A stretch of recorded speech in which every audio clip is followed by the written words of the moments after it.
Welcome to This Explainer.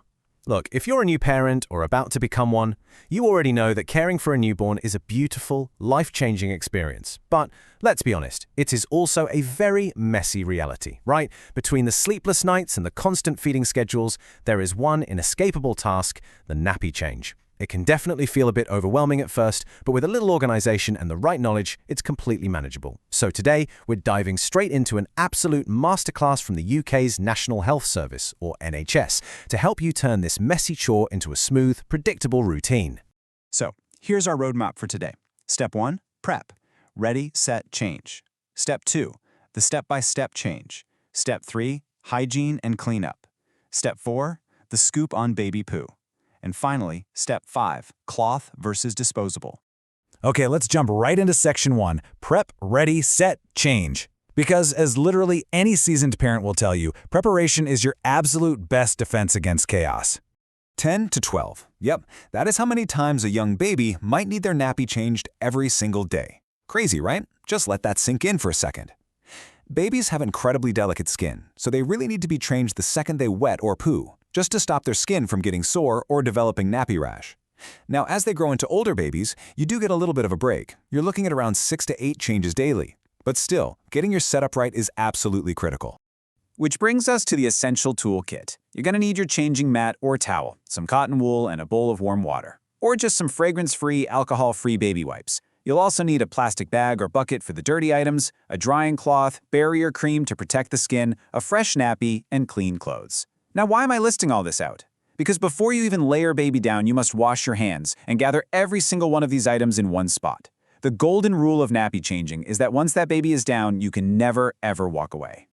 And speaking of putting the baby down, the absolute safest place to change a nappy is actually right on the floor, on a mat or towel. I know it sounds super basic, but it completely prevents falls. This is especially vital if you have more than one child and you might need to turn your head for a split second.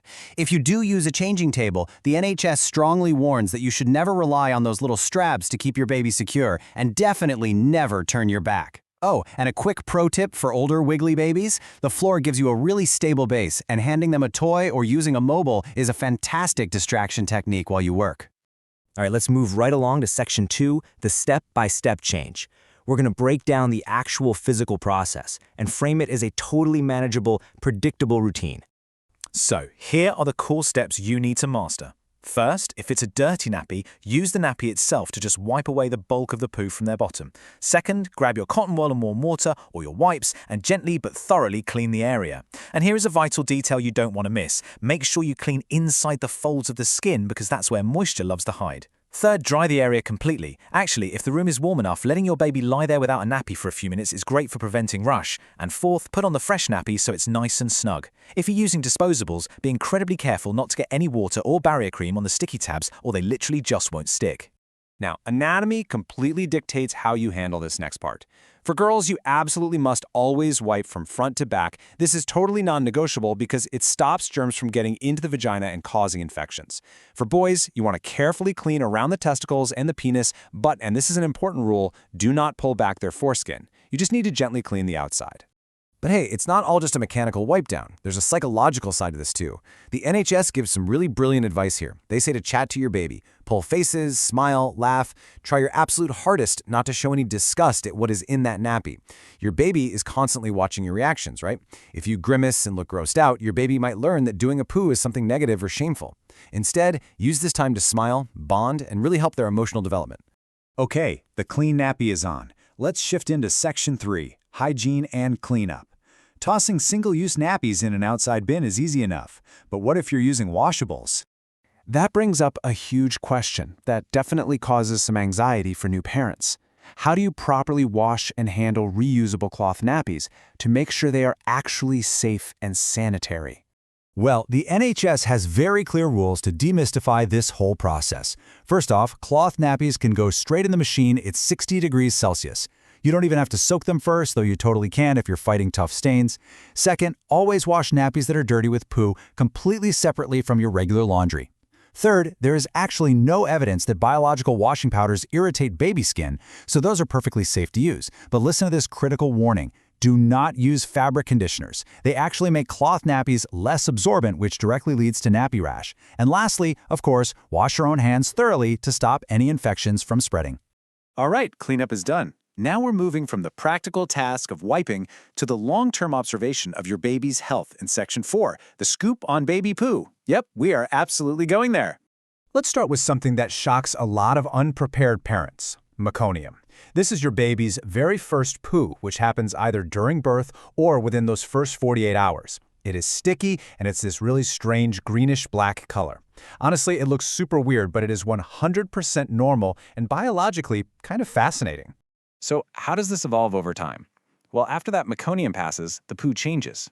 A few days in, it turns this yellow or mustard color. But from there, it really depends heavily on the baby's diet. Breastfed babies usually have runny poo that, surprisingly, really doesn't smell much. Formula-fed babies, their poo is firmer, darker brown, and definitely smellier. And what's incredible is how the frequency shifts. A newborn breastfed baby might poo after every single feed initially, but by the 6-week mark, they might actually skip several days without pooing at all. Formula-fed babies, on the other hand, might start at 5 times a day and drop down to just once a day after a few months. Because it varies so much, you really need to know what's normal and what is a red flag. It is totally normal for a baby to strain or even cry a bit when they do a poo. As long as the poos are soft, they aren't constipated. Also, newborn girls might have a white discharge or even a slight bleed like a mini period. Don't panic, that's just leftover hormones from the placenta leaving their system, and is absolutely nothing to worry about. But you definitely need to call your doctor or health visitor if you see pale poos, as that can be a sign of jaundice. You also need to seek medical advice if there's blood in the poo, or if it suddenly gets super watery or significantly harder.